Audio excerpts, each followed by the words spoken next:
प्रमाण से ईश्वर का अस्तित्व नहीं है, प्रणाम से ईश्वर का अस्तित्व है। इसलिए तुलसी लिखते हैं, सिया राममय सब जग जानी।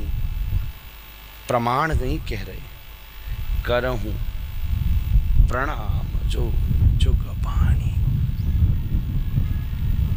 एक महात्मा बहुत दिन तक बोला, भैया जोरी जुग पानी का अर्थ क्या है? क्या आवश्यकता पड़ गई महाराज जी, दो हाथों को जोड़ने की बात कह देना। हाथों को जोड़ने का अर्थ होता है एक होना।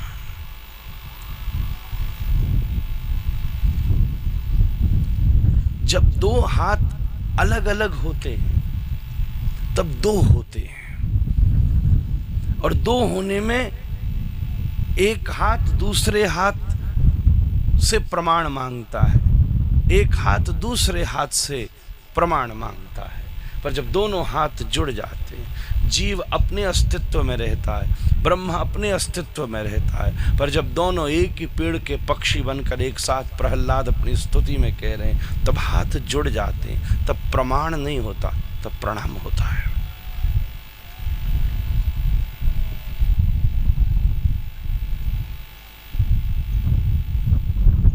तो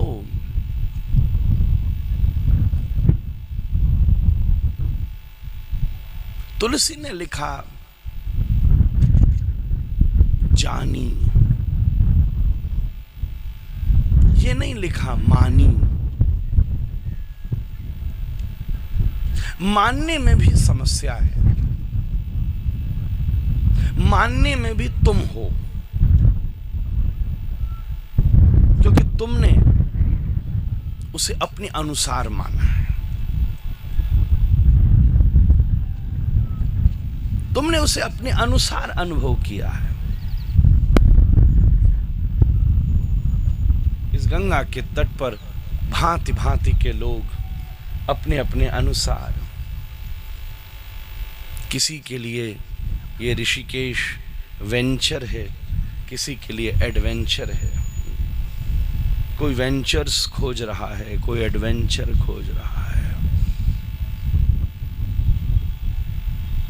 पर किसी के लिए यह अचर है महाराज। अचर शब्द का अर्थ होता है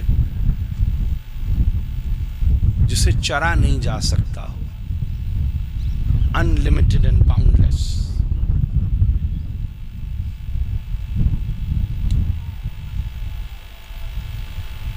इसलिए यह नहीं कहा जा सकता ईश्वर सत्य है, नहीं महाराज जी, ये नहीं कहा जा सकता ईश्वर सत्य है। किसने कहा? तुमने कहा, तुम हो। किसने कहा? किसी प्रमाण ने कहा कि ईश्वर सत्य है। इसका मतलब सत्य बड़ा हो गया। ईश्वर था, क्योंकि वो सत्य हुआ इसलिए बड़ा हुआ। उसको सत्य किसने कहा? तुम्हारी इंद्रियों ने कहा।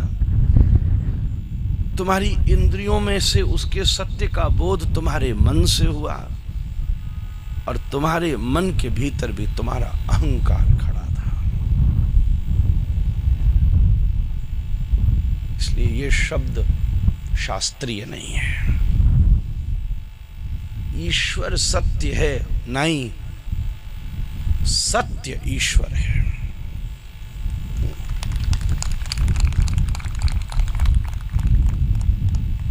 भागवत जी का श्लोक कहता है, जन्माद्यस्य यतोऽन्वयादितरतस् चार्थेषु भिज्ञस्वराट् तेने ब्रह्म हृदय आदि कवये मुह्यन्ति यत्सूरयः तेजो वारि मृदां यथा विनिमयो यत्र सर्गो मृषा धाम्ना स्वेन सदा निरस्तकुहकं सत्यम परम धीमहि।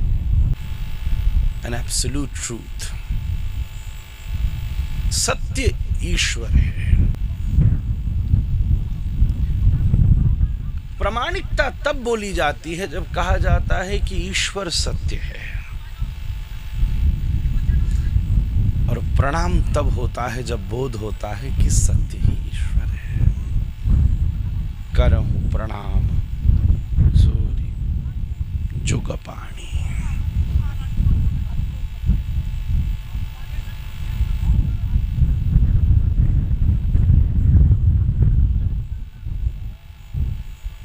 इस अनुभव के दायरे में जब तक हम उलझे, इसलिए अनुभव ऑब्जेक्टिव और सब्जेक्टिव होता है।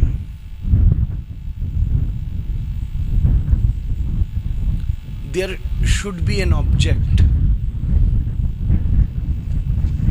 Then you become a subject, and a correlation in the communication between the object and subject would become an experience.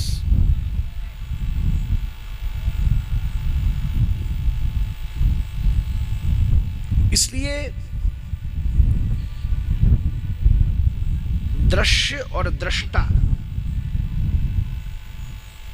ये भिन्न होते हैं, और दृश्य और दृष्टा से प्राप्त होने वाला हर व्यक्ति को अनुभव भिन्न होता है, इसलिए इतनी भिन्नताएं पैदा होती हैं।